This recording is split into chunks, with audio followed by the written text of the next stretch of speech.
खून की प्यास पार्ट 2।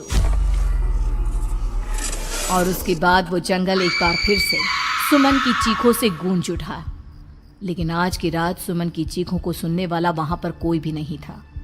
अगर वहां पर कोई मौजूद था तो बस हरिया, जो कि अब एक भेड़िए में बदल चुका था। सुमन के बालों को पकड़कर घसीटते हुए वो जंगल के बीचों बीच एक जगह पर ले जा रहा था। अगली सुबह गांव में। अरे भाई, पता नहीं क्या बात है, अपने गांव का हरिया किसान और उसकी पत्नी सुमन दोनों गायब हैं। दोनों का कोई अता पता नहीं। अरे कैसी बातें कर रहे हो भाई, ये कब हुआ है? अरे पूरे गांव में खबर फैली पड़ी है। कल रात को दोनों खेत की तरफ जा रहे थे, लेकिन लौटकर आए ही नहीं। तो हो सकता है अपने खेत पर होंगे। पूरा गांव ढूंढ कर आया है भाई। जानते हो क्या मिला वहां पर? क्या हुआ भाई, क्या मिला? बताओ हमें, क्या मिला?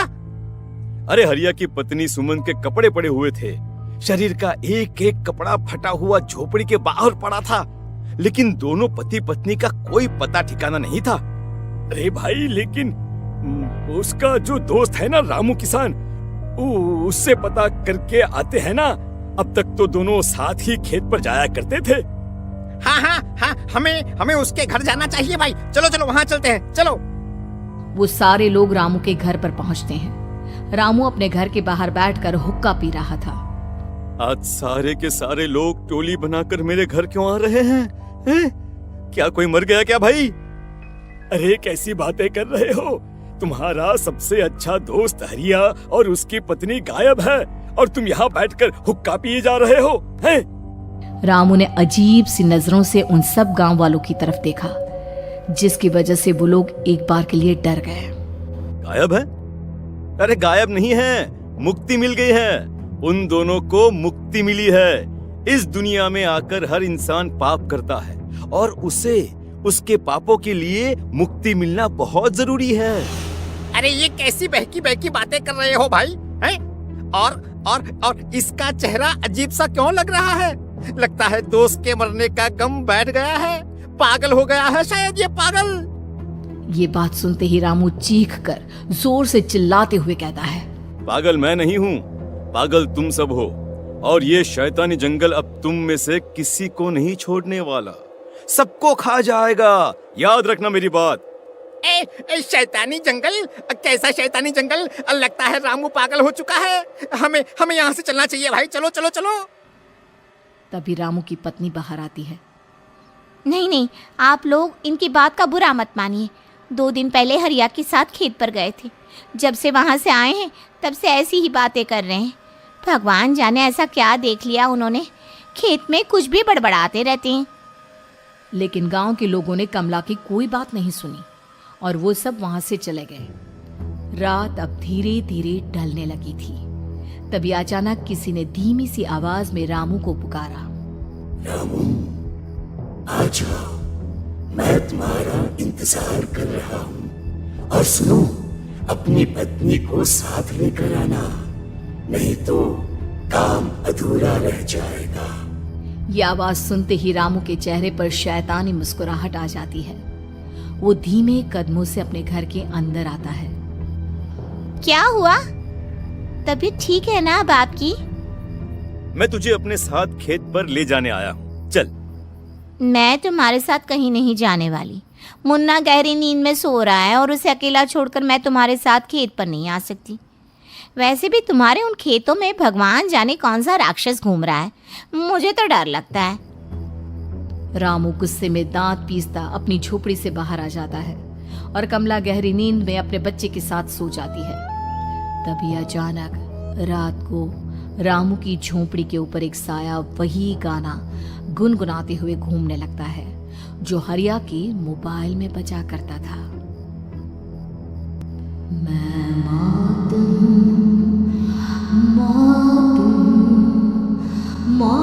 जो पसरी है चारों ओर, जो आएगी कहीं से निगल जाएगी सबको। मैं मौत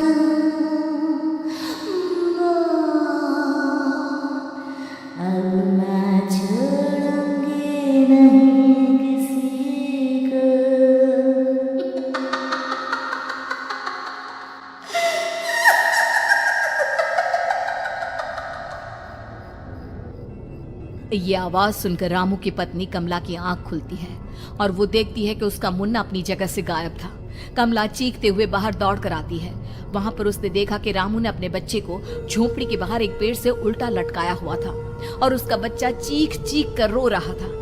वहीं दूसरी तरफ एक साया बच्चे के ठीक नीचे आग जलाकर उसके चारों तरफ हैवानों की तरफ नाच रहा था। छोड़ दो मेरे बच्चे को। अरे क्या कर रहे हो तुम? शर्म नहीं आती तुम्हें? अपने ही बच्चे को इस तरह मौत के हवाले करते हुए। अपना बच्चा? किसने कहा ये मेरा बच्चा है? अरे ये तो उस रामू की औलाद है, इस गांव के किसान रामू की, और मेरी दुश्मनी इस गांव के हर इंसान के साथ है। क्या?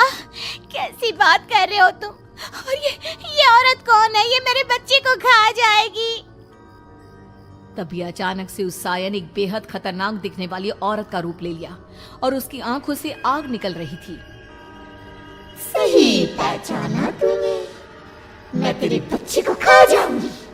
अगर तू अपनी इस हैवान पति रामू के साथ जंगल नहीं आई तो मैं तेरे बच्चे को खा जाऊंगी। लेकिन क्यों? आखिर क्या चाहती हो तुम मुझसे? मुझे जंगल क्यों ले जाना चाहती हो? औरत बुरी तरह से ठहाके मार मार कर जोर जोर से हंसने लगी और साथ में रामू भी। ये तो तुझे वहाँ चलने के बाद ही पता चलेगा ना। अगर तू नहीं आई तो थोड़ी देर में तेरा ये बच्चा आग में जलकर मर जाएगा। चल जल्दी। नहीं, मेरे बच्चे को छोड़ दो। तुम जहाँ कहोगे मैं तुम्हारे साथ चलने के लिए तैयार हूँ। और उसके बाद उस बच्चे को झोपड़ी में लिटाकर आगे आगे वो साया चल रहा था और उसके पीछे पीछे रामू अपनी पत्नी के बाल पकड़कर उसे घसीटते हुए जंगल की तरफ ले गया। जंगल में जाने के बाद कितनी खूबसूरत हो तुम। आज की रात बस तुम और मैं एक दूसरे के साथ रहेंगे। मुझे तुमसे बहुत डर लग रहा है। तुम्हें क्या हो गया है? तुम तो बिल्कुल ठीक थे।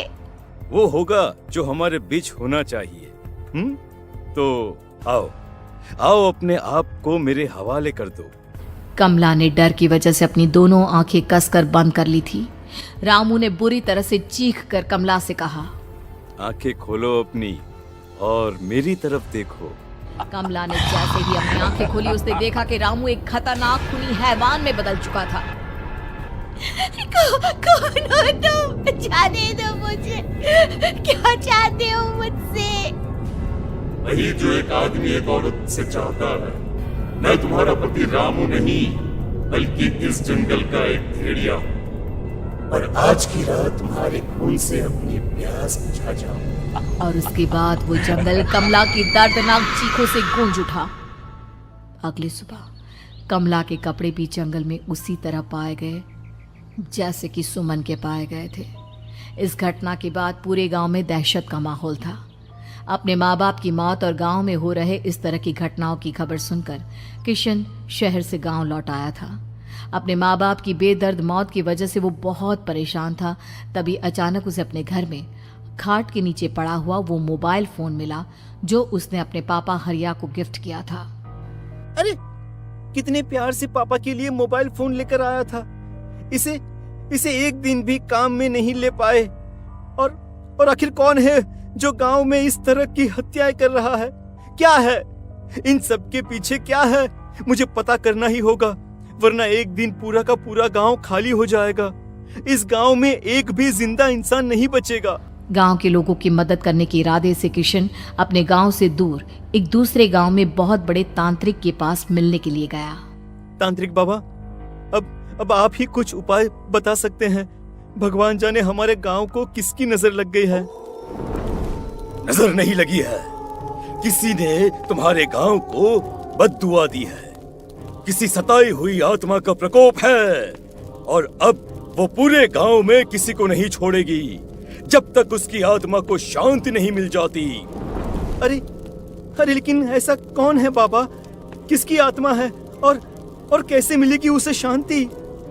मौत है, मौत कहीं से भी आएगी और सबको निगल जाएगी। इससे बचने का सिर्फ एक ही उपाय है, लेकिन उस उपाय को करना आसान नहीं होगा। जो भी उस उपाय को करने की कोशिश करेगा उसकी जान जा सकती है। भले ही मेरी जान चली जाए, लेकिन मैं अपने गांव के लोगों की जान बचाने की पूरी कोशिश करूंगा बाबा। तो ठीक है फिर, अगली अमावस की रात जैसा मैं कहता हूँ वैसा ही करना। अमावस की रात तांत्रिक के बताए अनुसार किशन अपने साथ केरोसिन लेकर जंगल की तरफ चल पड़ा। उसके हाथ में देवी के मंदिर का सिंदूर भी था। किशन जंगल के बीचों बीच पहुंचा। ये देखकर उसकी आंखें फटी की फटी रह गई। वहां एक उबलते पानी का तालाब था और कई लोगों की लाश लटक रही थी। किशन के माँ बाप की लाश भी वहीं थी। माँ, बापू, क्या हो गया? ये क्या हो गया? तभी वहां पर एक औरत और आदमी आते हैं। उन्हें देखकर किशन चौंक जाता है। गोपाल काका, आपकी तो 5 साल पहले मौत हो गई थी। और निर्मला काकी, आप? हाँ, मौत तो हो गई थी, लेकिन तुम ये नहीं जानते कि हमारी मौत कैसे हुई थी। क्या कहना चाहते हैं आप? कुछ नहीं, बस ये जान लो कि अब इस गांव में कोई जिंदा नहीं बचेगा। लेकिन क्यों काकी? क्योंकि 5 साल पहले इन गांव वालों ने मुझे डायन बताकर पत्थर मार मार के मार डाला। मेरी कोई गलती नहीं थी। गांव का एक बच्चा क्या लापता हुआ, सारा इल्जाम मेरी पत्नी पे डाल दिया। और जब मैंने निर्मला की जान बचाने की कोशिश की तो मुझे भी मार डाला। आपके साथ ये बहुत गलत हुआ काकी, लेकिन आप जो कर रहे हैं वो भी सही नहीं है ना? तुम यहाँ से चले जाओ वरना तुम भी नहीं बचोगे। हमारी आत्मा पिछले 5 साल से मुक्ति के लिए भटक रही है। चले जाओ यहाँ से। मौका देखकर किशन सिंदूर उन दोनों के ऊपर डाल देता है। उनका शरीर जलने लगता है और वो भयानक तरीके से चिल्लाने लगते हैं। अगले ही पल किशन उनके ऊपर केरोसिन डाल देता है और वो दोनों जल जाते हैं। किशन अपने माँ बाप और दूसरी लाशों का अंतिम संस्कार करवाता है और अपने घर लौट आता है। लेकिन वो अभी भी इस बात से अनजान है कि मोबाइल अभी भी बज रहा था। मैं मौत हूँ, मौत